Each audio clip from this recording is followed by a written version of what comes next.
Hi everyone, this is the last slideshow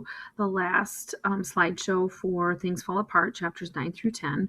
We're obviously not going to finish the novel because of all of the things with COVID outbreak and whatnot, but these last two chapters really do a good job of illustrating overall cultural aspects of the Igbo people. In chapter 9, it really shows a lot of the superstitions that they have or cultural beliefs in dealing with spirits and whatnot. And in 10, you're going to see some of their format of justice, if you will. Like we have a justice system and a court system. They do too, but it's completely different than what you and I are kind of used to. So both chapters 9 and 10 do a good job of showing us those cultural details about this African tribe. All right, so let's start with chapter 9. Akwefi, who is the second wife of Okonkwo, wakes him up in the middle of the night because she thinks, or she says, that Izinma is dying. She's really, really very sick. And we know already that Okonkwo thinks Izinma is his spirit person, and she is also his favorite child. So this worries him terribly, and he gets up to see what is wrong with her.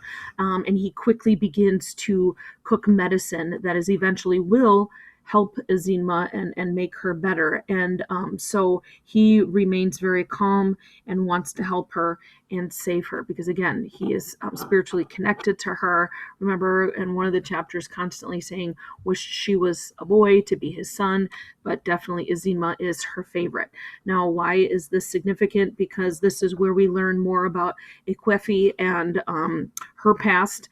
And here is that cultural aspect of them being believing in rituals and spirits, if you will. So obviously, Akwefi is hysterical because Zinma is her only child, and she states she's the center of her world, and I can relate to that. You guys all know Savannah is my only child, and I understand that because everything revolves around that one person. Many of you have brothers and sisters, and so it's kind of hard for your parents just to rotate around one. You got to spread out the love. But she only has the one child. At least she's only had the one child that has lived. This is where we finally learn not only of their special bond between each other, they see each other more as equals, and they also have the comfort and companionship. But we also learn that Ikwefi has had many other children that unfortunately did not live. And so the idea that, again, she's the center of her world, they have a very special relationship. She doesn't see her just as a daughter, but she sees her as a companion. And we know that Akwefi and Okonkwo's relationship is strained, and so she doesn't want to lose her daughter. She doesn't want to lose her companion. So we learn and begin to learn about the nine other children who died in infancy. Now, infancy doesn't necessarily mean that they died at birth, but they were still an infant. They were still small. So within that year and a half of life, for some reason or another, her 9 children just died. And that's an awful lot. And back then, and in many other cultures as well, they believed that that was a bad omen. Okay. And they had gone to a medicine man to find out. And excuse my pronunciation of some of these words, but it was said that it was a wicked spiritual child. It was called a Ogbanji, and that with this wicked spirit, what it would do was that it would constantly come back, kind of like a reincarnation thing, back to be born again and again, just to torture the mother and to continue to bring pain. Because if you think of an evil spirit, that's what they want to do. And so the child would live a little bit and then die, re-enter, and be born again. So it's kind of like a reincarnation thing, but that's what it was considered. And so in order to try to stop the Ogbanji, the medicine man, when one of the children had died, mutilated the dead body, in trying to discourage it from returning. That necessarily did not work.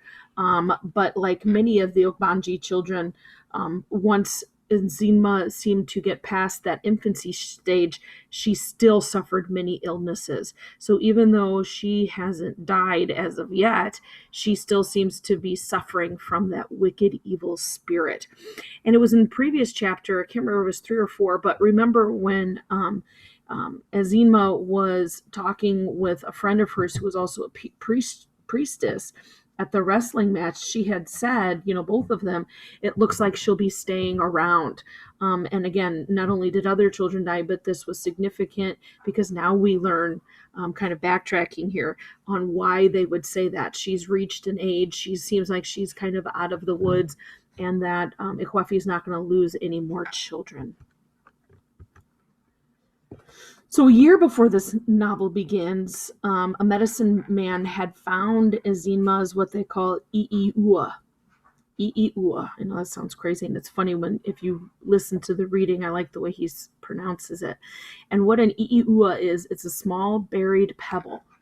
And why is that significant? So, of course, it is something that's symbolic, and this is supposed to be an Obanji's physical link to the spirit world, so that if this pebble is still there, there's still that kind of connection. And so that was something that was important because once they discovered it, it should have fixed Enzima's problems. And this is why she's continued to live past that, because they dug up that pebble and they got rid of it.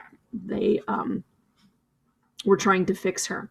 So Kwefi is extremely nervous every time her child had gotten sick, but this current illness and situation is really bothering her because she has such a high fever and is so out of it, and this is probably the worst illness that she has seen, and she wonders if once again this evil spirit, this Ogbanji, is going to come back and hurt her and take her only child.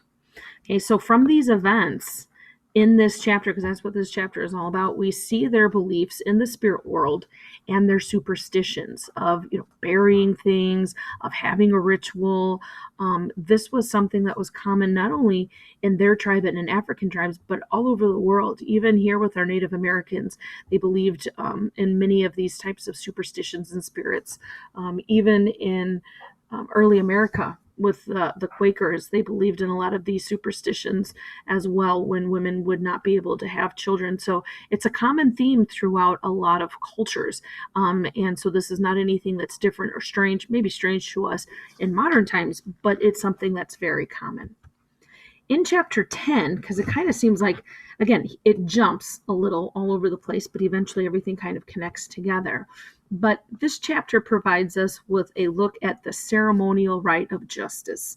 And again, in any culture at any time, there are various forms of justice, and there's a ceremonial way or rite to it. If you have ever been to court yourself, or seen a family member, or even just watched Law and Order, you know that there is, or Judge Judy. If you have watched those things, you know that everybody has to rise when the judge comes in. You have to raise your right hand and swear an oath.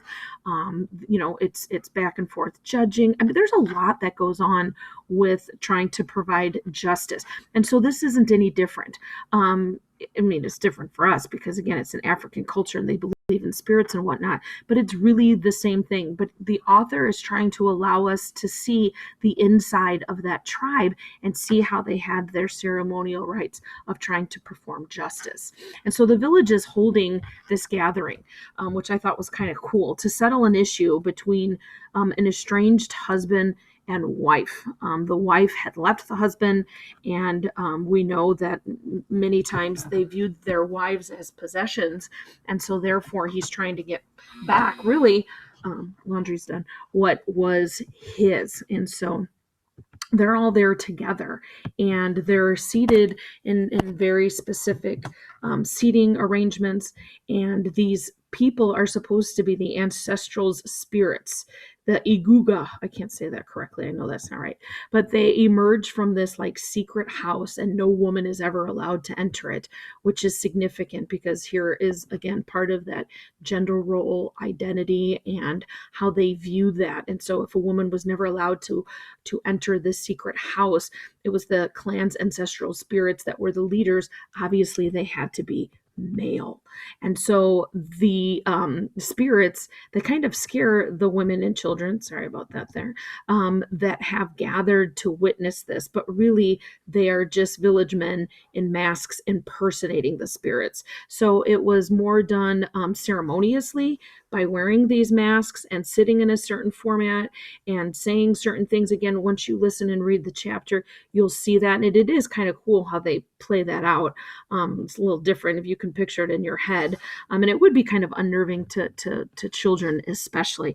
But again, this so far is something that is very typical in a lot of older or ancient cultures, even in our own Native American cultures. This was something that was kind of done, impersonating spirits and whatnot.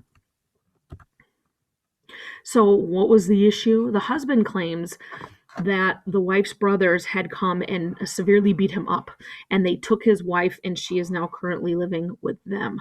And he claims, the husband, that if you take my wife, you have to return her or the bride price. So when people get married, you have to pay kind of to take the woman, and it depends on the quality of woman, the quality of family, what a bride price would be. And so he's kind of like, I either want my merchandise or I want my money back. And there's an issue that's here because the brothers state that he beats his wife often.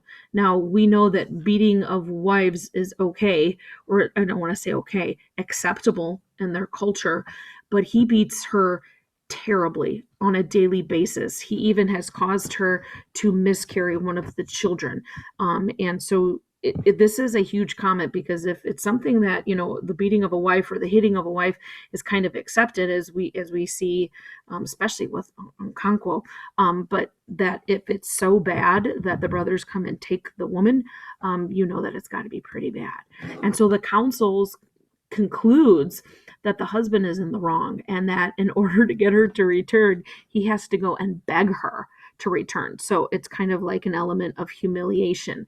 And if he ever beats her again, the council has given the brothers permission to cut off his genitals if he does it again. So I think that is a pretty stern, ouch punishment, and that he will probably abide by that and make sure that doesn't happen. And so one of the elders at the end there kind of feels that this was too trivial a matter to bring to council.